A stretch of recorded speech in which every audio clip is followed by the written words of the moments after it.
नमस्कार दोस्तों, this is Satish Kumar Dahiya. अपने YouTube चैनल एसके ट्यूटोरियल में आपका स्वागत करता है।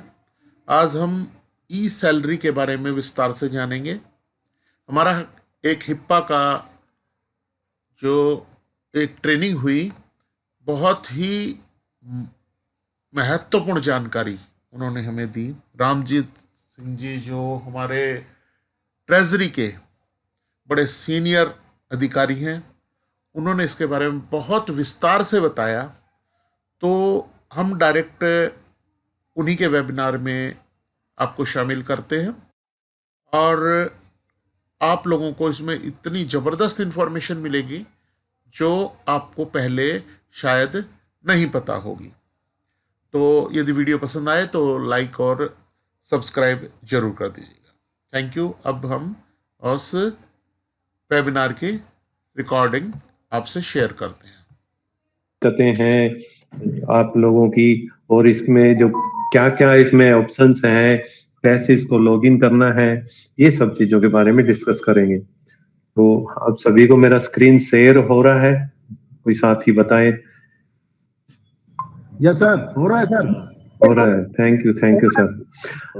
हाँ, तो आप सभी देख पा रहे होंगे, ये जो साइट है आपके स्क्रीन पर, ये treasury and account department Haryana financial department की ये साइट है, वेबसाइट है।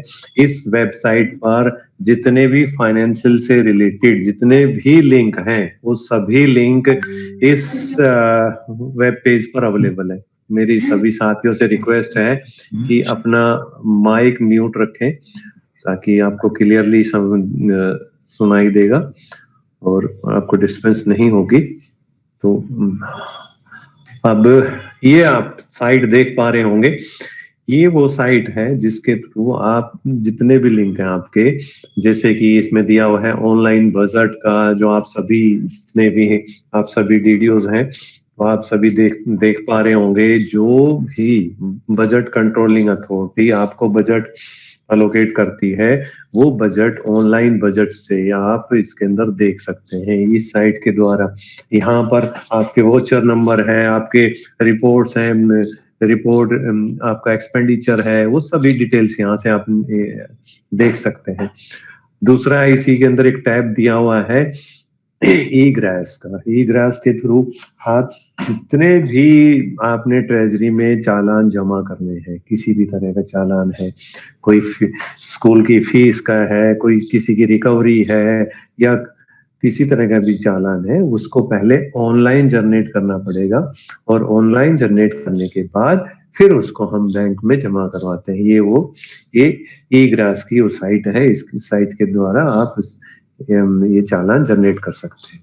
नेक्स्ट है ई बिलिंग की, जिसके बारे में हम डिस्कस करेंगे। उसके बाद इसके अंदर दिया हुआ है ई पेंशन पोर्टल। ई पेंशन पोर्टल के थ्रू जितने भी आपके पेंशनर हैं, जो भी जितने भी पेंशनर है, वो पेंशनर सभी इस पोर्टल से पे अपने आप को रजिस्टर्ड करके उनके जो पेंशन से रिलेटेड जितनी भी प्रॉब्लम है, उसका पे स्लिप है, सैलरी स्टेटमेंट है, एनुअल सैलरी स्टेटमेंट है, उसका फॉर्म 16 है और 26 एस की डिटेल है, वो सभी डिटेल्स यहाँ से वो अपनी प्रिंट आउट ले सकता है, इंफॉर्मेशन कलेक्ट कर सकता है। नेक्स्ट है इसके अंदर एचआरएमएस का जो कि अभी पहले इसमें कोर्स में होता था, अभी इसको हटा दिया गया है। एचआरएमएस सभी आप लोग जानते हैं कि एचआरएमएस पे जो हमारी सर्विस बुक है, जो हमारी पर्सनल फाइल में जितनी इंफॉर्मेशन है, सर्विस बुक में जितनी इंफॉर्मेशन है, उसकी सर्विस वेरिफिकेशन चार्ट हो, उसका जो फाइनेंशियल एंट्रियां हो और उसके जो फैमिली डिटेल हो, नॉमिनेशन फॉर्म्स हो, वो सभी ऑनलाइन डिजिटलाइज एचआरएमएस के ऊपर कर दिया गया है। तो ये सभी साइटें हैं जिसके थ्रू आप इन सभी साइटों के क्विक लिंक इस treasury and account department Haryana पर अवेलेबल है। तो हम आज डिस्कस करने वाले हैं ई बिलिंग पर। ई बिलिंग वेबसाइट के ऊपर हम यहाँ पर वेब पेज पे जाएंगे।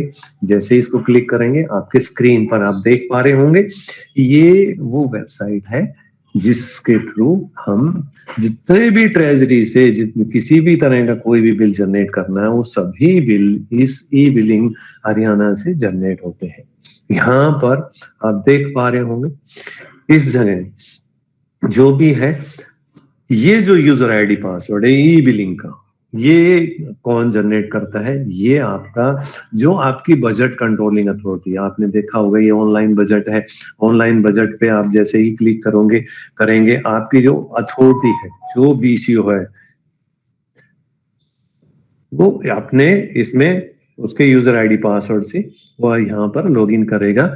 लॉगिन करने के बाद यहाँ पर आप स्क्रीन पर देख पा रहे होंगे, ये वो online budget allocation monitoring and analysing system, ये वो साइट है जिसके द्वारा फर्स्ट टाइम कोई भी डीडीओ हो, कोई जिसको ये न्यू डीडीओ, जैसे कोई प्राइमरी स्कूल है, प्राइमरी स्कूल से मिडिल स्कूल अपग्रेड हुआ है, उसका first time user ID password create करना है, या 2011-12 में जब फर्स्ट टाइम ई सैलरी के लिए यूजर आईडी पासवर्ड क्रिएट किए गए थे, तो वो कहाँ से किए गए थे, उनका यहाँ पर आप देख पा रहे होंगे।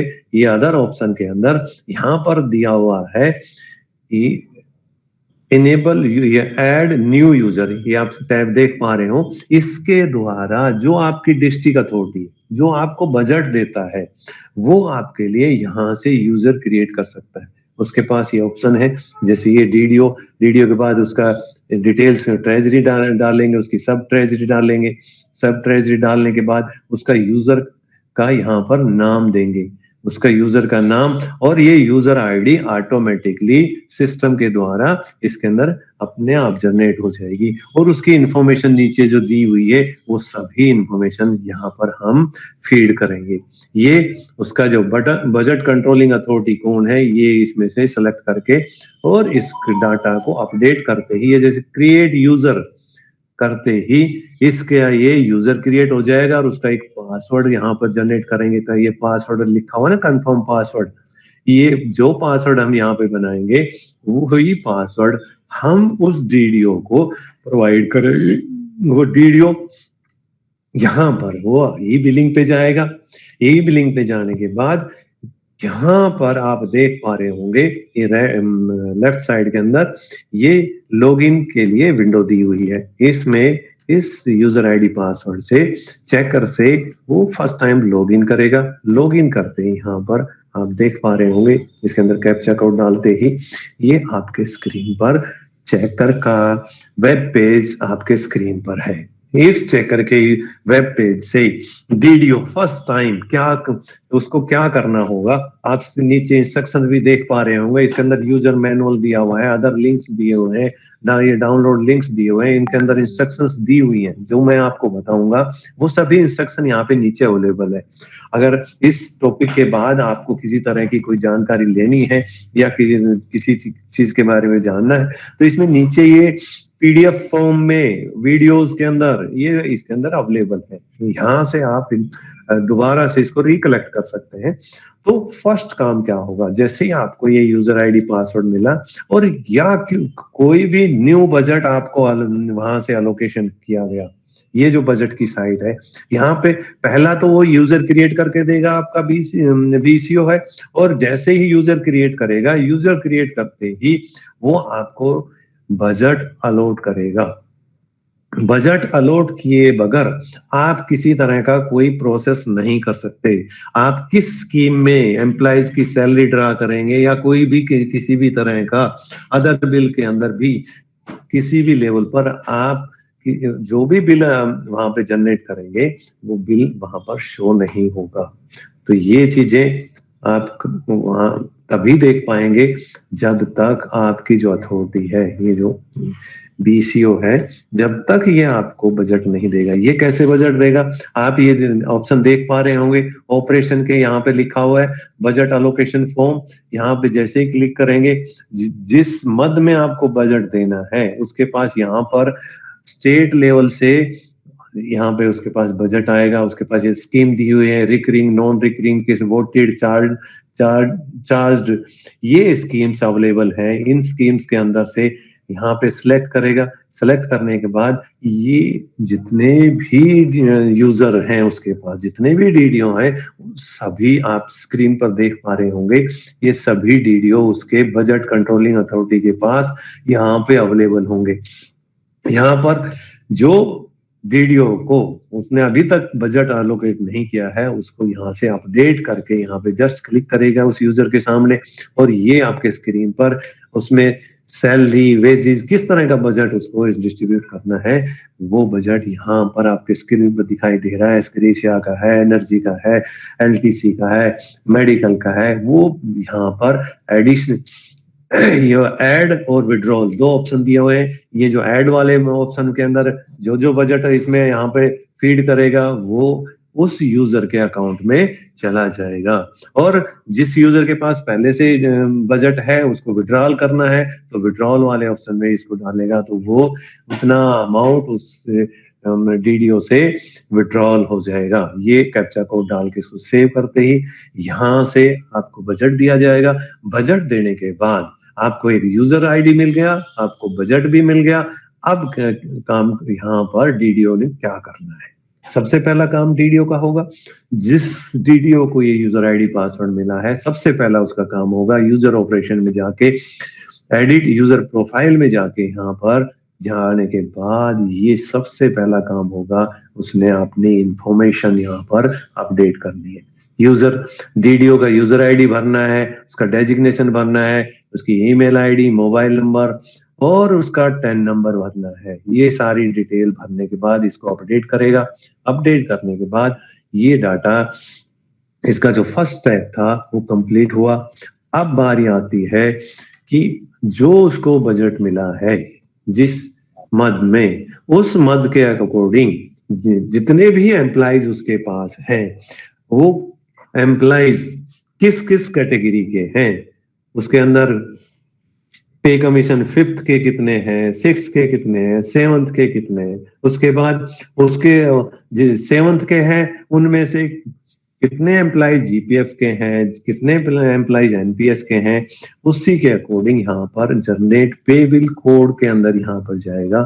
अगर कोई मद बदल जाता है, कोई स्कीम बदल जाती है, पहले प्लान में निकलता था अभी नॉन प्लान में हो गया, अरे अभी नॉन प्लान में भी पहले रिक्रीम में था, अभी ओटेड में आ गया, चार्टेड में आ गए, किसी तरह का कोई भी एक भी स्कीम चेंज होती है, कोई भी माइनर हेड, मेजर हेड, कोई भी चेंज होता है, तो उसी के अकॉर्डिंग उसके अंदर बजट आएगा। और बजट आने के बाद यहाँ पर पे बिल कोड जनरेट करेंगे। पे बिल कोड कैसे जनरेट करते हैं? जिस स्कीम में, यहाँ पर स्कीम लिखा हुआ है, जैसे मैं जिसको मैंने हाईलाइट किया है, यहाँ पे स्कीम लिखा हुआ है, इस स्कीम में ये जो विंडो है, विंडो के अंदर हम जैसे ही माउस को क्लिक करेंगे, ड्रॉप डाउन बॉक्स के अंदर आपको यहाँ पर जो जो स्कीम में आपको बजट मिला है, केवल वो ही स्कीम यहाँ पे दिखाई देगी। जिसके अंदर आपके पास बजट नहीं है, वो स्कीम यहाँ पर दिखाई नहीं देगी। अगर जिस स्कीम में आपने कोई बिल जनरेट करना है, पहले उस स्कीम में आप अपना बजट अलोकेट करवाएंगे। बजट अलोकेट करने के बाद ही यहाँ पे स्कीम कोड के अंदर आपको वो स्कीम दिखाई देगी। यहाँ से आपने वो स्कीम सेलेक्ट करनी है। आपने यहाँ पर एक चीज और भी ध्यान रखनी है, खासकर एजुकेशन डिपार्टमेंट में। यहाँ पर क्या है, एक ही डीडीओ के पास दो तरह के यूजर आईडी पासवर्ड है, एक एलिमेंट्री साइड का और एक सेकेंडरी साइड का। तो इनको मिक्स ना करे। ये प्रैक्टिस में देखने को मिला है कि डीडीओ एक ही यूजर के अंदर उसको बार बार ना खोलना पड़े। जो सेकेंडरी का यूजर है उसी के अंदर ही एलिमेंट्री के एम्प्लॉइज की सैलरी जनरेट करना, उनका अपडेट करना, उनके जो भी डाटा है, स्कीम है, सब कुछ उसी के अंदर इनेबल करना। तो ये मेरा आप सभी से रिक्वेस्ट है, आपने दोनों साइटों को ऑपरेट करना है। एलिमेंट्री के एम्प्लॉइज हैं उनको एलिमेंट्री में ही रखना है, सेकेंडरी के हैं उनको सेकेंडरी में ही रखना है। जो बिल, जो स्कीम एलिमेंट्री से रिलेटेड है उसको एलिमेंट्री में इनेबल करना है, जो सेकेंडरी से रिलेटेड है उनको सेकेंडरी में इनेबल करना है। तो इस चीज का ध्यान रखें।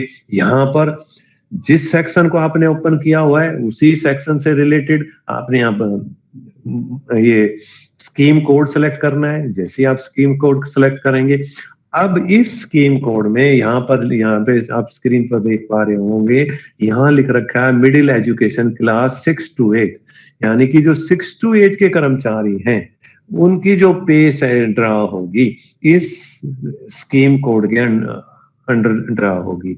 इसमें जितने एम्प्लॉइज हैं उन एम्प्लॉइज को हम यहाँ पर सेकंड जो ऑप्शन दिया हुआ है पर्पज ऑफ पे बिल, यहाँ पर इसको विंडो पे क्लिक करेंगे। क्लिक करते ही ड्रॉप डाउन बॉक्स में लिस्ट शो होगी आपको।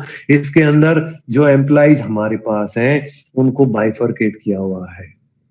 इसके अंदर गस्टेड, नॉन गस्टेड, इसके अंदर फिर गस्टेड में के अंदर एक दिया हुआ है जीपीएफ, एक दिया हुआ है एनपीएस। इसी तरह नॉन गस्टेड के अंदर नॉन गस्टेड विद जीपीएफ और एनपीएस नॉन गस्टेड। तो इस तरह आपने जो एम्प्लॉइज आपके पास है उनको ऐसे बाइफरकेट करना है। पहले तो उनको स्कीम वाइज बाइफरकेट करना है, फिर स्कीम वाइज बाइफरकेट करने के बाद फिर उनको जो एनपीएस के हैं उनको अलग करना है, जो जीपीएफ के हैं उनको अलग करना है।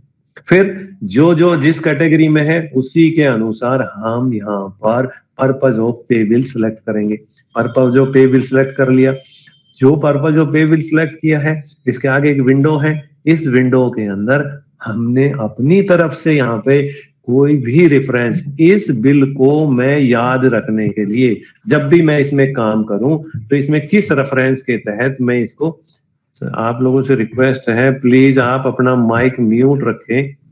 आपके श्वेता, हाँ जी आप बंद रखें प्लीज।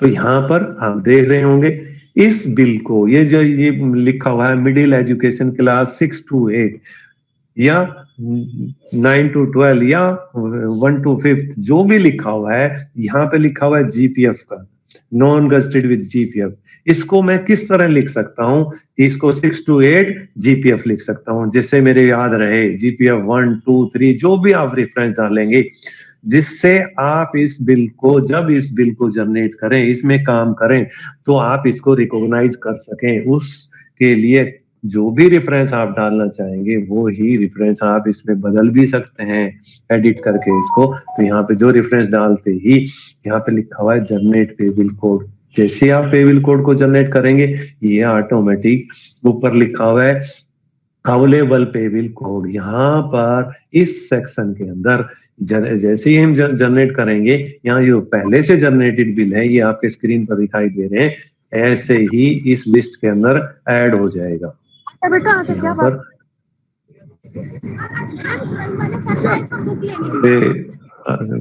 आप सबसे रिक्वेस्ट है प्लीज माइक म्यूट रखें। आप यहाँ पर आप देख पा रहे होंगे जैसे आप ये पे बिल कोड जनरेट करते हैं इस लिस्ट के अंदर अवेलेबल हो जाएगा।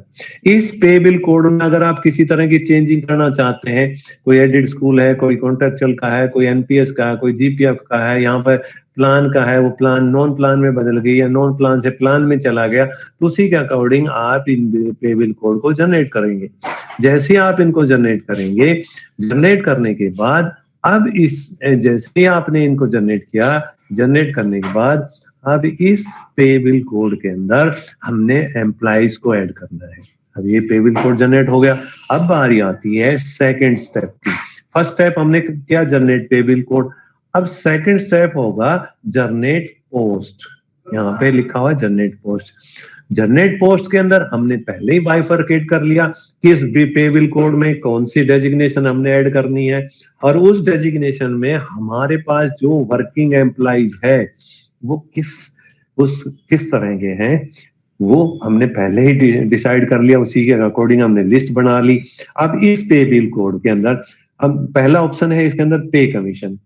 जो एम्प्लॉइज इसके अंदर जिस डेजिग्नेशन को मैं ऐड करने जा रहा हूं उससे रिलेटेड जो एम्प्लॉइज है उसकी जो पे है वो पे कमीशन है, उसका 5th पे कमीशन है या 6th है या 7th है, इसी के अकॉर्डिंग मैं यहाँ सेलेक्ट करूंगा। सेलेक्ट करने के बाद जो डेजिग्नेशन है उसका, वो डेजिग्नेशन इसमें से ड्रॉप डाउन बॉक्स में से सेलेक्ट करूंगा। यहाँ पे जो डेजिग्नेशन आप सेलेक्ट करेंगे वो डेजिग्नेशन आपने कॉमन डेजिग्नेशन नहीं लेना है, जैसे कि मास्टर, जैसे लेक्चरर या पीजीटी या इस तरह का कोई भी जर्नल डेजिग्नेशन नहीं लेना है। डेजिग्नेशन पर्टिकुलर उसी पोस्ट से रिलेटेड डेजिग्नेशन लेना है, जैसा कि PGT English, PGT biology, PGT economics, master science master, math master, C&V drawing teacher, C&V PTI, इस तरह का डेजिग्नेशन लेना है।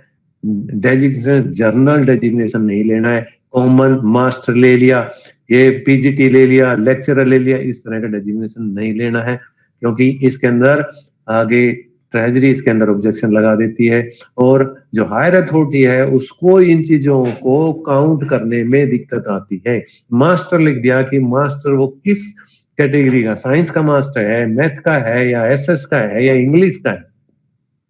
तो ये चीजें आपके यहाँ जो पोस्ट सैंक्शन है, जिस डेजिग्नेशन से सैंक्शन है वही डेजिग्नेशन आपने यहाँ पे लेना है। वो डेजिग्नेशन यहाँ सेलेक्ट करेंगे और उस डेजिग्नेशन को सेलेक्ट करने के बाद अब उस पे बिल कोड को यहाँ पर सेलेक्ट करेंगे, जो आपने पे बिल कोड जनरेट किया था उस पे बिल कोड को यहाँ सेलेक्ट करेंगे और उससे रिलेटेड ही इसके अंदर जो फंक्शन लेवल है उस एम्प्लॉइज का वो लेवल सेलेक्ट करेंगे। लेवल सेलेक्ट करने के लिए बाद उसके ग्रुप सेलेक्ट करेंगे, टेक्निकल, नॉन टेक्निकल, और उसका जो सैंक्शन ऑर्डर है वो सैंक्शन नंबर डालेंगे, नंबर ऑफ पोस्ट, और इस तरह इसको ऐड पोस्ट पे कर देंगे। ऐड पोस्ट पे करते ही ये जो डाटा है ये ऑटोमेटिकली आपके इस टेबल कोड के अंदर ऐड हो गया। इसी तरह यही प्रोसेस आपके जितने भी इस टेबल कोड से रिलेटेड जितने भी डेजिग्नेशन हैं उन सभी को इसमें ऐड करना है। फिर उसके बाद नेक्स्ट यहाँ पे बिल कोड सेलेक्ट करेंगे, उस दूसरे पे बिल कोड में उससे रिलेटेड जो है, जैसे मैंने जीपीएफ का लिया तो जीपीएफ से रिलेटेड जितने भी एम्प्लॉइज है इसमें से 1 से 5 या 6 से 8 या 9 से 12 के उन एम्प्लॉइज को ऐड करेंगे। और फिर उसके बाद एनपीएस के हमने पे बिल कोड जनरेट करे हैं तो उससे रिलेटेड जितने भी एम्प्लॉइज है उनको इसमें ऐड करते चले जाएंगे। तो इस तरह आप इसमें ऐड कर सकते हैं। ऐड करने के बाद हमने यहाँ पर पोस्ट ऐड कर दी और आपकी पहले से जो पोस्ट बनी हुई है उसमें किसी तरह का एडिटिंग करना है तो इसके अंदर एक ऑप्शन दिया हुआ है एडिट पोस्ट का। यहाँ पर पे बिल सेलेक्ट करेंगे, जिस पोस्ट को में हमने एडिट करना है यहाँ पर वो सभी इस पे बिल कोड से रिलेटेड जितनी भी इसके अंदर पोस्ट यहाँ पे ऐड की हुई है वो सभी यहाँ पर शो होंगे। इसमें किसी तरह की कोई चेंजिंग है आप एडिट करके उसको चेंज कर सकते हैं। तो इस तरह आप इसमें जस्ट एडिट पे क्लिक करेंगे, ये इंफॉर्मेशन आपके स्क्रीन पर दिखाई दे रही है, इसके अंदर उसको क्लिक करके उसको चेंज कर देंगे। तो ये ऐसे आप इसमें चेंज कर सकते हैं। तो ये आयुष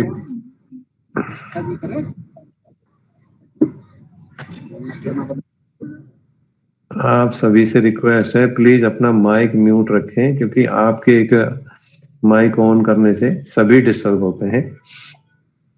तो यहाँ पर आप देख पा रहे होंगे मैंने आपके साथ डिस्कस किया कि यहाँ पर एडिट पोस्ट का, अब ये हमने टेबल कोड जनरेट किया, पोस्ट जनरेट की और किसी पोस्ट में किसी तरह की चेंजिंग है उसको एडिट करके हमने उसको चेंज किया।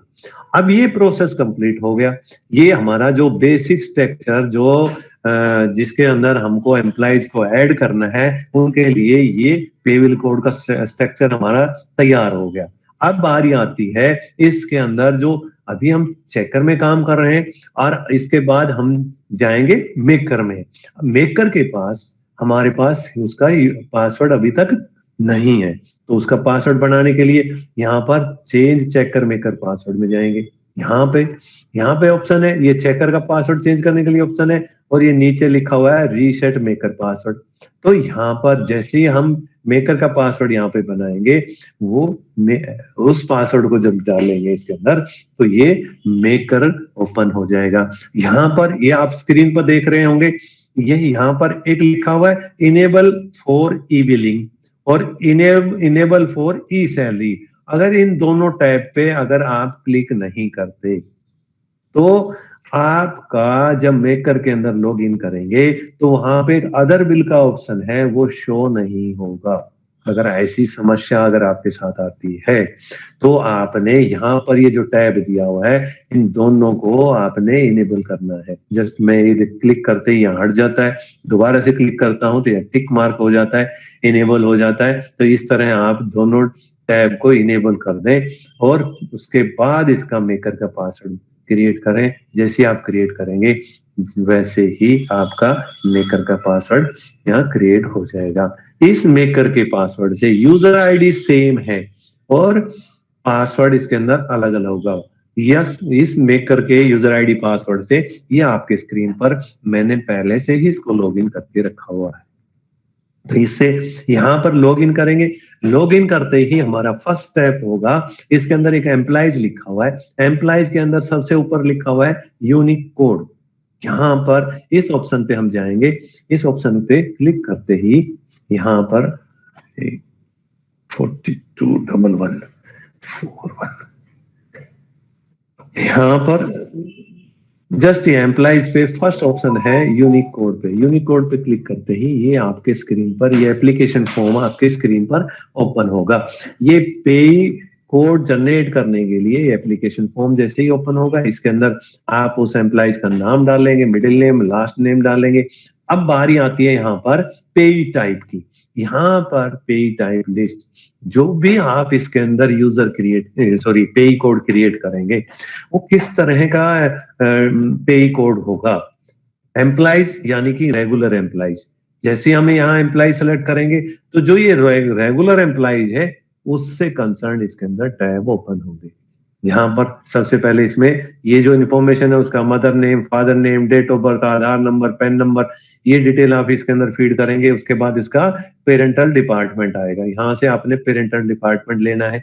इसके अंदर पेरेंटल डिपार्टमेंट लेने के बाद अब बारी आती है इसके अंदर रिमार्क के अंदर, यहाँ पर आप ये जो एम्प्लॉइज है, जो रेगुलर एम्प्लॉइज है वो जीपीएफ का है या एनपीएस का है, यहाँ से आपने सेलेक्ट करना है जीपीएफ और एनपीएस। जिससे रिलेटेड है जीपीएफ है तो जीपीएफ सेलेक्ट करेंगे, फिर उसकी जीपीएफ की सीरीज आ जाएगी। जैसे ही उसको क्लिक करेंगे यहाँ पर ये एजुकेशन से है तो ये HREDU सेलेक्ट करेंगे, एग्रीकल्चर से है ये HRAGRI करेंगे, जिस डिपार्टमेंट से है तो उसी की सीरीज यहाँ पे दिखाई देगी, वो सीरीज सेलेक्ट करेंगे। सीरीज सेलेक्ट करने के लिए बाद यहाँ पर उसके जीपीएफ नंबर या प्राण नंबर ऐड करेंगे। जैसे ही उसको जीपीएफ नंबर, प्राण नंबर ऐड करेंगे, यहाँ पर एम्प्लॉइज का नाम आ जाएगा। अगर वो करेक्ट है तो इसको कंफर्म करेंगे, नहीं तो इसको कैंसिल कर देंगे। तो इसी तरह एनपीएस का है, एनपीएस नंबर डालेंगे और उसको भी कंफर्म करेंगे, और नीचे जो बैंक की डिटेल है ये डिटेल उसकी यहाँ पर ऐड करेंगे। तो इस तरह जैसे इसको सेव करेंगे, ये रेगुलर एम्प्लॉइज का ये पे कोड जनरेट कर देगा। अगर रेगुलर एम्प्लॉइज नहीं है, अदर एम्प्लॉइज है, कॉन्ट्रेक्चुअल है, ये पार्ट टाइम स्टूडेंट्स है, तो उससे रिलेटेड यहाँ रिमार्क के अंदर यहाँ पर एस ग्रेशिया है, कॉन्ट्रेक्चुअल है, डिड स्कूल से है, स्टूडेंट है, पेंशनर है, इस तरह जिस कैटेगरी का जो एम्प्लॉइज है उसी तरह का इसके अंदर रिमार्क के अंदर जो रिमार्क्स दिए हुए हैं इनमें से ये ऑप्शन सेलेक्ट करेंगे। ऑप्शन सेलेक्ट करते ही यहाँ पर जो ऑप्शन सेलेक्ट करेंगे उसी से रिलेटेड ये इंफॉर्मेशन इसके अंदर ऐड कर देंगे। अगर एम्प्लॉइज इसके अंदर रेगुलर के अलावा थर्ड पार्टी यानी कि आप किसी फर्म को ऑनलाइन पेमेंट करना चाहते हैं, ऑनलाइन पेमेंट करना चाहते हैं, तो उस फर्म को भी आप यहाँ पे उसका यूनिक कोड जनरेट कर सकते हैं। यहाँ पे उसको थर्ड पार्टी सेलेक्ट करेंगे और इसकी इंफॉर्मेशन आप यहाँ ऐड करके और इसको सबमिट कर देंगे। जैसे ही ये आप इसके अंदर, आपके यहाँ पे 3 टाइप का है, एम्प्लॉइज है, अदर्स है और थर्ड पार्टी है। इनमें से किसी भी तरह का, किसी भी कैटेगरी का एम्प्लॉइज है उसी तरह की इनको अंदर ऐड करते चले जाएंगे। यहाँ पर ये जो करंट डेजिग्नेशन है, ये जो डेजिग्नेशन है, ये आपने जो पे बिल कोड में आपने डेजिग्नेशन सेलेक्ट किए थे वही डेजिग्नेशन यहाँ पे शो होंगे। तो आपने इन्हीं में से वो डेजिग्नेशन लेना है, और इसमें डेजिग्नेशन वही होना चाहिए जो एग्जैक्ट HRMS पे डेजिग्नेशन है, वही लेना चाहिए। नहीं तो जब सैलरी जनरेशन करेंगे तो ये जो डाटा उसकी यहाँ पर ई बिलिंग पर अवेलेबल नहीं होगा। तो इस चीज का आपने ध्यान रखना है। तो ये डाटा यहाँ पर जो भी दिखाई दे रहा है आपको, उसकी रिक्रूटमेंट से रिलेटेड है, उसकी सर्विस टाइप है, वो सारी डिटेल यहाँ ऐड करेंगे। ये सब डाटा ऐड करने के बाद आपने ये अपडेट कर देंगे। अपडेट करने के बाद अब नेक्स्ट स्टेप पर ये होगी उसकी जॉब डिटेल। फर्स्ट हमने उसकी एम्प्लॉयज डिटेल फीड की, फिर उसकी जॉब डिटेल फीड की। अब बारी आती है उसकी सैलरी डिटेल की यहाँ पर फीड करने की। यहाँ पर सैलरी डिटेल के अंदर यहाँ पे एम्प्लॉयज ऑटोमेटिकली यहाँ पे आ जाएगा। यहाँ पर जैसे ही एम्प्लॉयज को एडिट सैलरी डिटेल पे जाएंगे, अब ही इस जगह पर आप देख पा रहे होंगे ये फर्स्ट दिया हुआ है इसमें पे बिल कोड। ये जो पे बिल कोड दिया हुआ है, इस एम्प्लॉय से रिलेटेड जो डेजिग्नेशन है, जो उसकी पे लेवल है, वो किस पे बिल कोड के अंदर मैंने उसको ऐड किया था, वो ही पे बिल कोड मैं यहाँ पे सिलेक्ट करूंगा। वो पे बिल कोड सिलेक्ट करते ही ये ऑटोमेटिक वो पे स्केल आ जाएगी यहाँ पर है उसका। ये उससे रिलेटेड जो इंफॉर्मेशन है वो सारी इंफॉर्मेशन मैं यहाँ पर ऐड करता हुआ यहाँ चला जाऊंगा।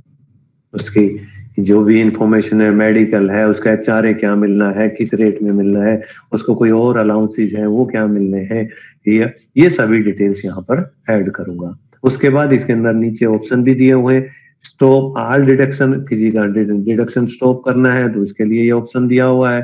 किसी की सैलरी स्टॉप करनी है, ये ऑल लोन स्टॉप करना है, उसके लिए लोन के ये ऑप्शन दिया हुआ है। और किसी की सैलरी स्टॉप करनी है उसके लिए सैलरी का ऑप्शन दिया हुआ है। इसमें चेक करते ही उसका मंथ और ईयर फ्रॉम टू डालना पड़ता है। और अगर कोई सस्पेंड है, वो सस्पेंड की यहाँ पर डिटेल कितना % है वो भी यहाँ पर डालना पड़ता है। ये सारी चीजें आजकल HRMS के थ्रू होने लग गई, इस पे भरने की जरूरत नहीं है। ऑटोमेटिक जो HRMS से आप जनरेट करेंगे, वहां से जो इंफॉर्मेशन सैलरी की आएगी वो एज इट इज यहाँ पर अपडेट हो जाती है। तो ये चीजें इसके अंदर आप उसकी बेसिक स्ट्रक्चर यहाँ पर तैयार करेंगे, और ये तैयार करने के बाद ये इसको अपडेट करेंगे। अपडेट करते ही ये डाटा, इसका सेल स्टेटमेंट का डाटा अपडेट हो गया। अब बारी आती है इसके अंदर डिडक्शन की। यहाँ पर जो डिडक्शन की आप देखेंगे, यहाँ पे जैसे डिडक्शन को सिलेक्ट करेंगे, इसके अंदर GPF। अगर GPF के कॉलम में अब अगर यहाँ पर हम 0 भरते हैं तो ये ऑटोमेटिक उसकी जो सैलरी का 10% जो अमाउंट है ये उतना एज GPF सब्सक्रिप्शन उसको डिडक्ट कर देगा। इसी की तरह आप जो अमाउंट इसके अंदर भरेंगे वो अमाउंट का इसमें से डिडक्ट कर लेगा। अगर 0 भरते हैं तो उसका जो 10% अमाउंट है वो डिडक्ट कर देगा। इसी की तरह यहाँ पर इनकम टैक्स का जो दिया हुआ है, इनकम टैक्स के अंदर हम यहाँ पर अगर 0 भरते हैं तो ये सैलरी का ये 10% के अनुसार ये यहाँ पर अमाउंट डिडक्ट कर लेगा टैक्स के रूप में।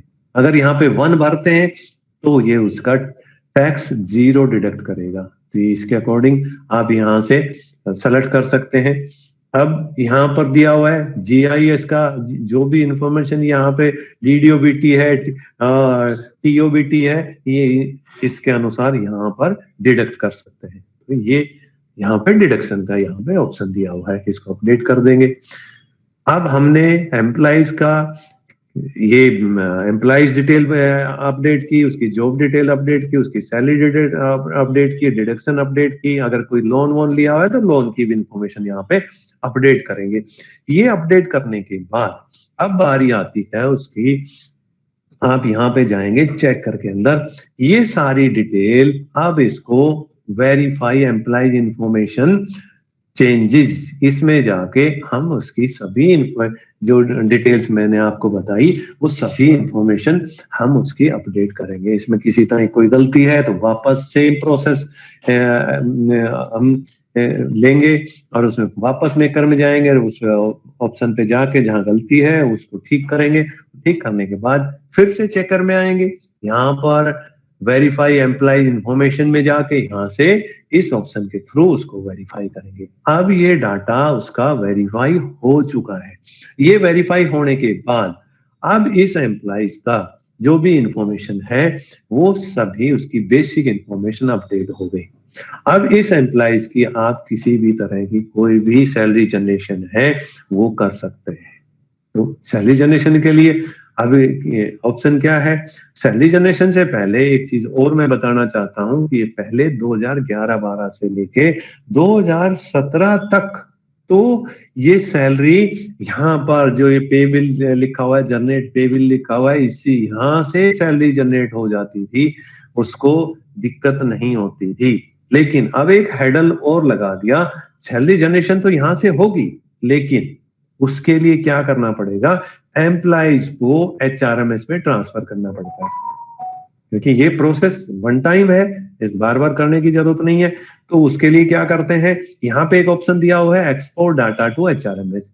इस ऑप्शन के थ्रू यहाँ से जस्ट इसको एचआरएम यहाँ पे क्लिक करेंगे, क्लिक करते ही यहाँ डिपार्टमेंट आपके सामने स्क्रीन पर दिखाई देगा। जैसे इसको सेलेक्ट करेंगे, उन एम्प्लॉइज की लिस्ट आपके स्क्रीन पर दिखाई दे रहा है, उन एम्प्लॉइज की लिस्ट यहाँ पे आ जाएगी जिनका डाटा एचआरएमएस पे नहीं गया है। उनके सामने तो यहाँ पे ये व्यू लिखा है, यहाँ एडिट का ऑप्शन लिखा आ जाएगा, और जिनका डाटा यहाँ एचआरएमएस पे ट्रांसफर हो गया है उनका यहाँ पर व्यू लिखा रहेगा। जस्ट इस व्यू पे क्लिक करते ही, जैसे ही एडिट पे क्लिक करेंगे, ये जो एप्लीकेशन फॉर्म है आप स्क्रीन पे अपने पे देख पा रहे होंगे, ये डाटा आपके सामने आएगा। ये डाटा हमने फिलअप करना है। फर्स्ट इसके अंदर इसके 3 पार्ट हैं। ये जो फर्स्ट पार्ट है इसके यूनिक कोड से रिलेटेड है। इसके अंदर जब हमने यूसीपी कोड जनरेट किया था, यूनिक कोड जनरेट किया था, उस टाइम जो इंफॉर्मेशन हमने इसके अंदर ऐड की थी, उसकी basic information, mother name, father name, उसकी डेट ऑफ बर्थ और उसका डेजिग्नेशन, ये सारी चीजें हमने वो ऐड की थी। वो सारी चीजें यहाँ इस ई सैलरी के मेकर में जाके उसको ठीक कर सकते हैं।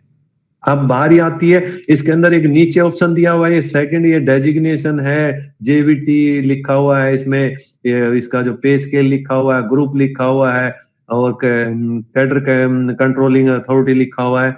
यहाँ पे यहाँ तक ई से एज पर E post working against this post, यहाँ तक की जो इंफॉर्मेशन है, अगर इसमें किसी तरह की कोई गलती है या कोई इंफॉर्मेशन यहाँ शो नहीं हो रही, इसके लिए यहाँ पर ये जो ईमेल आईडी दी हुई है, या तो इस पे भी कंप्लेंट डाल सकते हो। अगर ये वर्किंग डेजिग्नेशन नहीं दिखाई दे रहा, ऑफिस नहीं दिखाई दे रहा, या ई सैंक्शन पोस्ट नहीं दिखाई दे रही, ये चीजें अगर नहीं दिखाई दे रही, या ये डेजिग्नेशन दिखाई नहीं दे रहा, तो ये चीजें नहीं दिखाई दे रही, इसको ठीक करवाने के लिए या तो आप इस मेल पे आप अपनी रिक्वेस्ट डाल सकते हो, या आपका जो बजट कंट्रोलिंग अथॉरिटी है, जो मैं ये आपको ये लॉगिन दिखा रहा था, इस लॉगिन के थ्रू जो आपकी बजट कंट्रोलिंग अथॉरिटी है, वो यहां से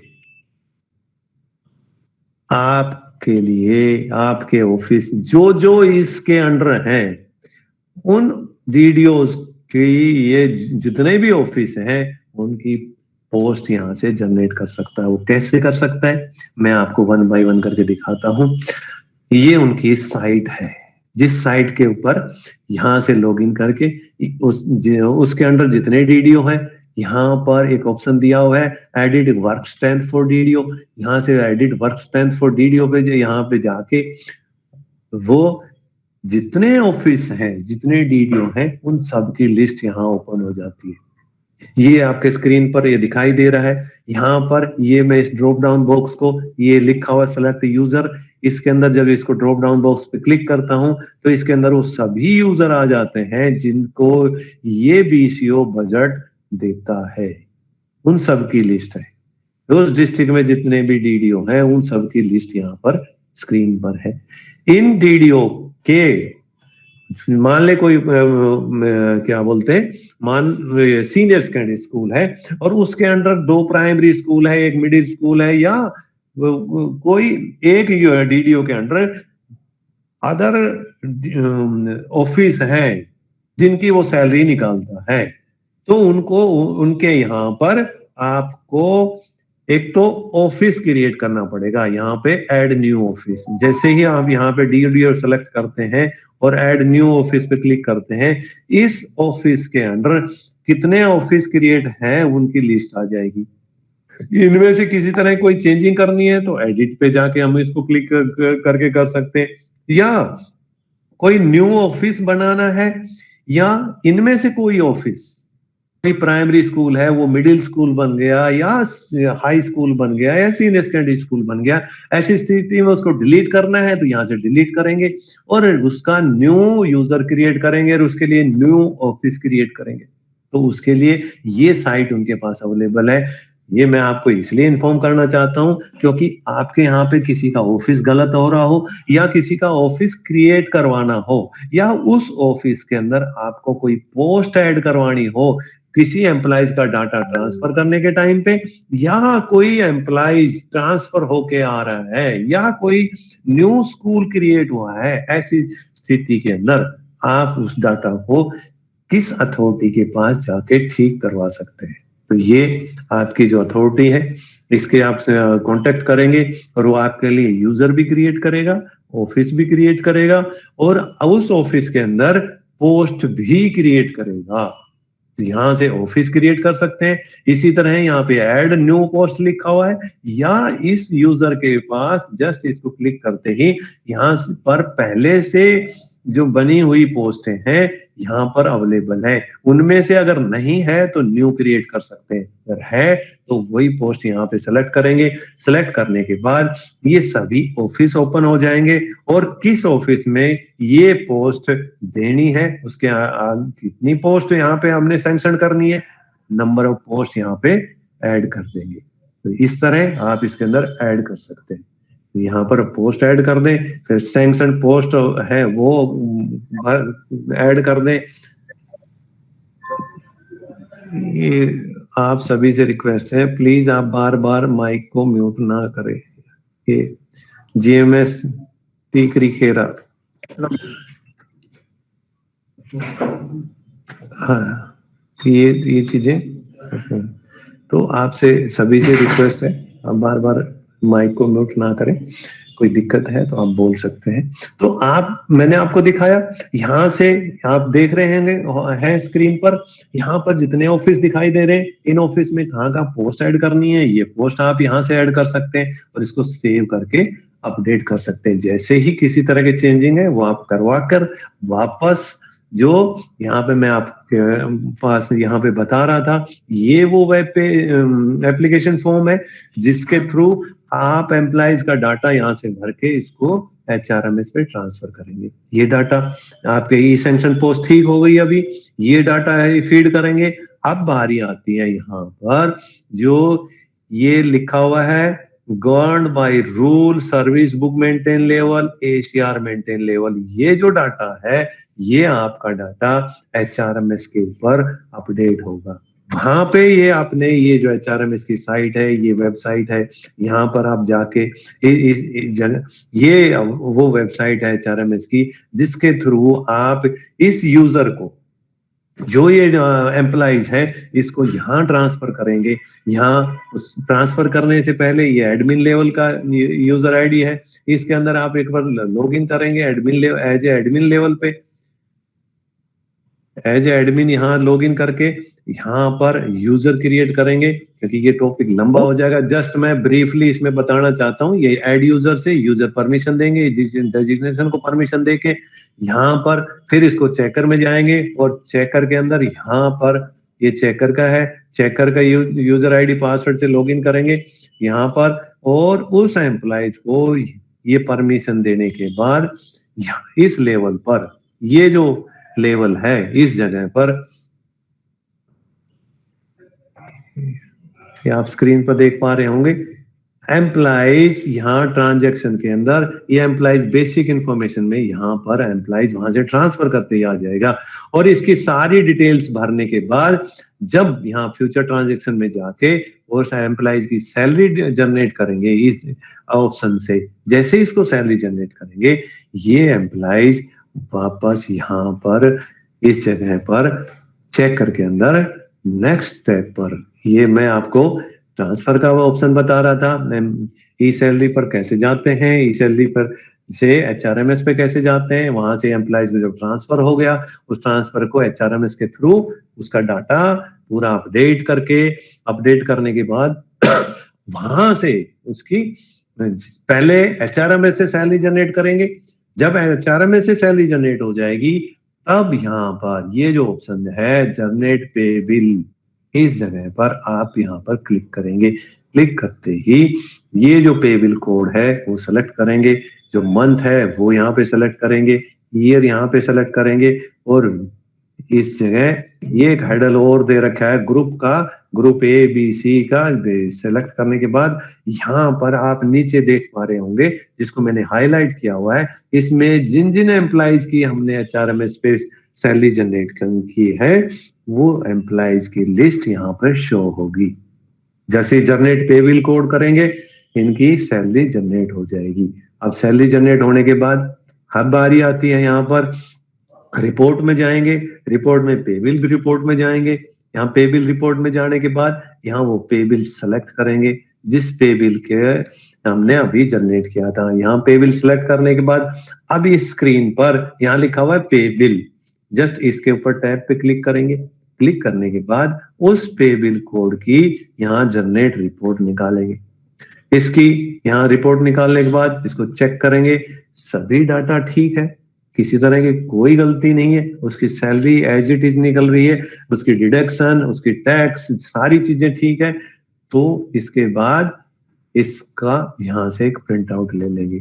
दूसरा इसी तरह इसका ट्रेजरी रिपोर्ट निकालेंगे। यहाँ पर treasury report, treasury voucher report same generate करेंगे। जनरेट करने के बाद यहाँ पे एक सैलरी लिखा हुआ है, यहाँ डीए लिखा हुआ है, इसके अंदर इस कोड के अंदर किसी भी तरह का प्रीवियस एक्सपेंडिचर है उसकी डिटेल इस ऑप्शन के अंदर भरेंगे। इसी तरह डीए का प्रीवियस जो भी एक्सपेंडिचर है उसकी डिटेल भर के इसको ओके कर देंगे। ओके करने के बाद ये पे बिल कोड का फर्स्ट और लास्ट पेज जनरेट हो गया। ये फर्स्ट और लास्ट पेज जनरेट हो गया। अब बारी आती है इसके अंदर जो अदर शेड्यूल्स हैं इस रिपोर्ट के अंदर, वापस इसको दोबारा जाएंगे, उसके अंदर सेम पे बिल सिलेक्ट करेंगे। अब नेक्स्ट टैब पर, यहाँ पर ये फर्स्ट टैब था, सेकंड टैब पर क्लिक करेंगे। इसके अंदर उसका किसी भी तरह का कोई लोन है उससे रिलेटेड वोचर है वो यहाँ पर आप देख सकते हैं। इसी तरह इंटरेस्ट का कोई भी लोन के, हाउस लोन का इंटरेस्ट है, मोटर कार का है, स्कूटर का है, कंप्यूटर का है, अगर इस बिल में है तो उसको भी यहाँ से यहाँ पर प्रिंट लेंगे। उसके बाद बारी आती है मिसलेनियस की। मिसलेनियस के अंदर जीआईएस का है और एनपीएस स्कीम के जो फॉर्म 1 है, फॉर्म 2 है वो है, या इनकम टैक्स का शेड्यूल है, ये सभी इस यहाँ से आप निकाल के एक एक प्रिंट आउट रखेंगे। तो ये इस तरह से सभी को आप यहाँ पर जब तक नहीं करेंगे तो ये नेक्स्ट स्टेप पर आपने पे बिल जनरेट कर दिया। पे बिल जनरेट करने के बाद send data to treasury with digital dongle, यहाँ पे जैसे ही क्लिक करेंगे उस पे बिल कोड को यहाँ पर सेलेक्ट करेंगे जो पे बिल कोड आपने लिया हुआ है। अगर उससे रिलेटेड आपका पे बिल कोड अभी जनरेट किया है तो वो यहाँ पर अवेलेबल होगा इस जगह पर, क्योंकि अभी कोई पे बिल कोड जनरेट नहीं है तो यहाँ पर कोई भी पे बिल दिखाई नहीं दे रहा है। यहाँ पर वो जैसे ही दिखाई देगा आप उस पे बिल को सेलेक्ट करेंगे। अभी कोई भी मेरे पास पे बिल नहीं है जिसके मैं आपको एग्जाम्पल के तौर पे दिखा सकूं। यहाँ पे जैसे ही आप जनरेट करेंगे सेंड पे जाएंगे। सेंड पे जाने के टाइम पर एक ये मेरे पास इसका पीडीएफ पड़ा हुआ है, यहाँ पर ये स्क्रीन पर आप देख पा रहे होंगे। यहाँ से ही मैं डाउनलोड करके आपको दिखा रहा हूँ। ये आपके स्क्रीन पर इस तरह का ये आपके स्क्रीन पर आएगा। जैसे आप इस पे सेलेक्ट करेंगे ये ऑप्शन आप देख पा रहे होंगे। इसको मैं थोड़ा सा बड़ा कर देता हूँ, ये आप देख पा रहे हो इस तरह वो बिल दिखाई देगा। इसके अंदर ये पे bill report, treasury voucher report, इस पे क्लिक करके इसको ओपन करना पड़ेगा। अगर इस बिल्स में कोई सैंक्शन लेटर लगाना है तो उसको सैंक्शन लेटर भी अपलोड करेंगे। और उसके बाद यहाँ पे लिखा हुआ है साइन एंड वेरीफाई, जस्ट इसके ऊपर साइन एंड वेरीफाई पे क्लिक करते ही ये डाटा ये आपके स्क्रीन पे जो दिखाई दे रहा है, इस तरह का टैब आपके स्क्रीन पर दिखाई देगा। जस्ट इसके अंदर ये जो रेड कलर से एरो दिया हुआ है, यहाँ पे लिखा हुआ है साइंड डॉक्यूमेंट। पहले आपने सिस्टम में अपना डोंगल लगा के रखना पड़ेगा। डोंगल लगाने के बाद यहाँ पर साइन डॉक्यूमेंट पे क्लिक करते ही ये प्रोसेस करना स्टार्ट कर देगा। ये विंडो आपकी स्क्रीन पर दिखाई देगी। इस विंडो को क्लोज कर देंगे। अब आप देख पा रहे हैं राइट साइड में कॉर्नर में एक स्क्वायर विंडो ओपन होगी, जिस यहाँ जहां ये एरो से रेड मार्क किया हुआ है, इसमें उस डीडीओ का नाम होगा। उस डीडीओ के नाम पे हम यहाँ पर इसको सिलेक्ट करेंगे। सिलेक्ट करने के बाद ये ओके बटन है, इस पे क्लिक करेंगे। क्लिक करते ही यहाँ पर ये फॉर्म आपके स्क्रीन पर शो हो जाएगा। फॉर्म अब ये जो विंडो जहां पर डीडीओ का सिग्नेचर शो हो रहा था, उसी के नीचे एक विंडो और ओपन होगी और उसमें लिखा होगा पिन से इंसर्ट पिन नंबर। जो आपके डोंगल का पिन नंबर है वो पिन नंबर यहाँ सेलेक्ट करेंगे और इसको ओके कर देंगे। पिन नंबर सेलेक्ट करते ही अब ये आपके जो बिल का फर्स्ट पेज है उसके कॉर्नर पर ये डिजिटल सिग्नेचर शो होंगे, आप देख पा रहे होंगे। जस्ट इस पे साइन पे क्लिक करते ही इस बिल के अंदर वो सिग्नेचर अटैच हो जाएंगे और यहाँ पर अब ये बिल आपके पास सक्सेसफुली डिजिटलाइज साइन हो गया है। जैसे ही अब ये इसको डाउनलोड करके आप इस डिजिटल सिग्नेचर का प्रिंट आउट एक ऑफिस कॉपी अपने पास रख लेंगे। और आजकल ट्रेजरी में बिल जमा करने की जरूरत नहीं है, तो आपने ट्रेजरी में बिल के लिए इसका प्रिंट आउट नहीं निकालना, केवल अपनी ऑफिस कॉपी के लिए इसको प्रिंट आउट निकाल के रखना है। जैसा ही इसके अंदर नेक्स्ट टैब दिया हुआ है send data to treasury, just इस पे क्लिक कर दे ही ये डाटा आपका ट्रेजरी में ट्रांसफर हो गया। तो ये इसका प्रोसेस था एक एम्प्लॉइज का, कैसे हम उसको लॉगिन करके उसका पेबिल कोड जनरेट करते हैं, उसमें एम्प्लॉइज को कैसे रिसीव करते हैं, रिसीव करने के बाद उसको एचआरएमएस पे कैसे ट्रांसफर करते हैं, ट्रांसफर करने के बाद उसका पेबिल कैसे जनरेट करते हैं। इसी के अंदर आप देख पा रहे होंगे इसके अंदर ऑप्शन दिए हुए हैं अदर बिल का। यहाँ पर ये देख, इसके अंदर एम्प्लॉइज के अंदर अदर चीज ये है, पहले ये ट्रांसफर होता था, रिसीव होता था, आजकल ये चीजें बंद हो गई है। इसके अंदर एक ऑप्शन दिया हुआ है डिसेबल पे, कोई एम्प्लॉय आपके यहाँ से ट्रांसफर हो गया है, रिटायर हो गया है, तो इस जगह पे जाके उस डिसेबल पे कर सकते हैं। नेक्स्ट ऑप्शन इसके अंदर दिया है अलोकेट डी अलोकेट पे कोड। मान लो कोई एम्प्लॉइज आपके यहाँ पर है, कोई स्टूडेंट है या कोई अदर एम्प्लॉइज है जिसकी अभी जरूरत नहीं है, जिसको अब आप प्रोसेस नहीं करना चाहते, उनको भी यहाँ से अलोकेट डी अलोकेट कर सकते हैं। इसी तरह सेम प्रोसेस यहाँ पर है allocation deallocation of pebble code. जो पेबिल कोड अभी यूज में नहीं है उनको इस ऑप्शन के द्वारा आप डिसेबल कर सकते हैं। तो ये इसको कोई डिसेबल किया है उसको टेम्परेरी इनेबल करना है, तो इसके लिए ये इनेबल पे कोड में जाके जिन को डिसेबल किया था उनको वापस इनेबल करना है, तो यहाँ से इनेबल कर सकते हैं। तो ये चीजें, और ये इंक्रीमेंट ये पहले होता था क्योंकि ये अब ऑप्शन अभी एचआरएमएस पे चला गया, तो ये अब यहाँ से ये चीजें नहीं होती।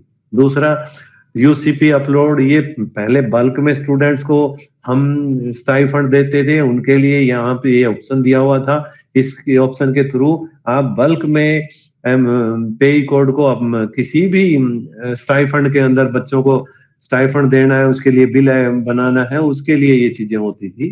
तो ये चीजें अभी फिलहाल है, काम करती, लेकिन इनका यूज नहीं है। दूसरा वेरीफाई अदर बिल के लिए ये ऑप्शन दिया हुआ है, वेरीफाई ईपीएससी के लिए यहाँ से ऑप्शन दिया हुआ है। जैसे ही आपका पे बिल कोड जनरेट हो गया, ट्रेजरी चला गया, ट्रेजरी के जाने के बाद जैसे ही ईपीएस मिलेगी आपको, यहाँ पर ये वेरीफाई ईपीएस में जाएंगे, यहाँ पे वो ईपीएस नंबर डालेंगे, यहाँ पे ईपीएस नंबर डालने के बाद ये, और इसको जैसे ही क्लिक करेंगे इससे रिलेटेड जो भी बिल है उसकी डिटेल यहाँ पर ओपन हो जाएगी।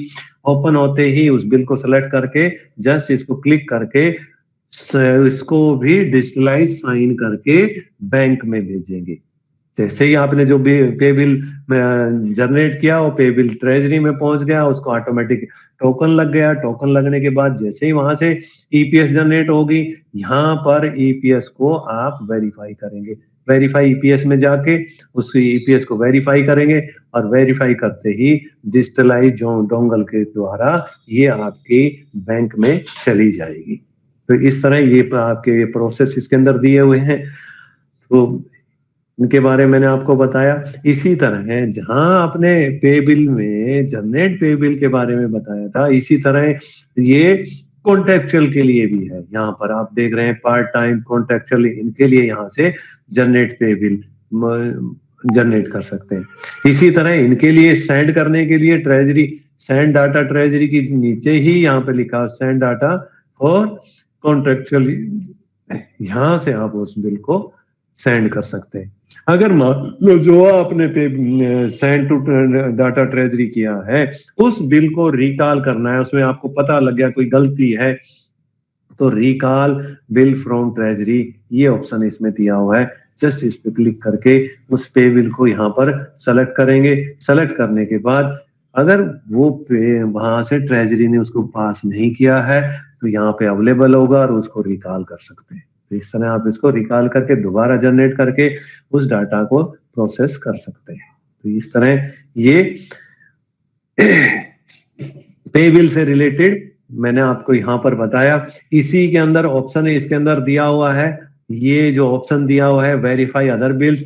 कोई आपने अदर बिल बनाया है, अदर बिल बनेगा कहाँ पर, आपने यहाँ पर अदर बिल मेकर में जाके आप इसको अदर बिल जनरेट करेंगे। ये अदर बिल है, अदर बिल के अंदर अदर बिल एंट्री है। अगर कोई अदर बिल बना हुआ है उसको एडिट करना है, तो यहाँ एडिट अदर बिल में जाकर भी कर सकते हैं। आपने अपने पे बिल का स्टेटस पता करना है, तो चेक पे बिल स्टेटस करके ये ऑप्शन दिया हुआ है, चेक ईपीएस स्टेटस करके ऑप्शन दिया हुआ है। यहाँ से इन ऑप्शन के द्वारा आप अपने बिल का स्टेटस पता कर सकते हैं। यहाँ पर जस्ट आप लॉगिन करेंगे, इसमें काफी देर होने के लॉग आउट हो जाता है। यहाँ अदर बिल में जाएंगे, अदर बिल में चेक बिल स्टेटस पे जाएंगे, यहाँ पर उसका बिल नंबर डालेंगे। वो जो बिल है जिसका हमने प्रिंट आउट लिया था, उसके राइट साइड कॉर्नर पे बिल नंबर होता है, वो पे बिल डालते ही यहाँ पर स्टेटस आ जाएगा आपका, किस स्टेटस उसमें है। इसी तरह आपने अपने ईपीएस का पता करना है, तो चेक ईपीएस में जाके यहाँ पर ईपीएस यहाँ पर ऐड करेंगे, जस्ट प्रेस करेंगे, उसके बाद उसकी इंफॉर्मेशन आपके स्क्रीन पे आ जाएगी, किस लेवल पर आपकी ईपीएस पेंडिंग है। तो इस तरह ये ऑप्शन इसके अंदर थे। इसी के अंदर जो पे बिल आप जनरेट करते हैं, तो यहाँ पर अदर पे बिल एंट्री पे जाएंगे। यहाँ पर ये जो ऑप्शन आपके पास दिए हुए हैं, अदर बिल कैसे जनरेट करते हैं, इसके अंदर टीए बिल है, मेडिकल है, जीपीएफ का है, कंटीजेंसी का है, ये सारे इसके अंदर जनरल रिफंड है, ये सारे इसमें ऑप्शन दिए हुए हैं। जो आप जिस तरह का आपने बनाना है उस तरह का पे बिल सेलेक्ट करेंगे, और यहाँ पर पे मोड दिया हुआ है, इसके अंदर ईपीएस है, ईपीएस फॉर कैश है, ईपीएस फॉर चेक है। ईपीएस डायरेक्ट ईपीएस बनेगी और आपके बैंक में जाएगी।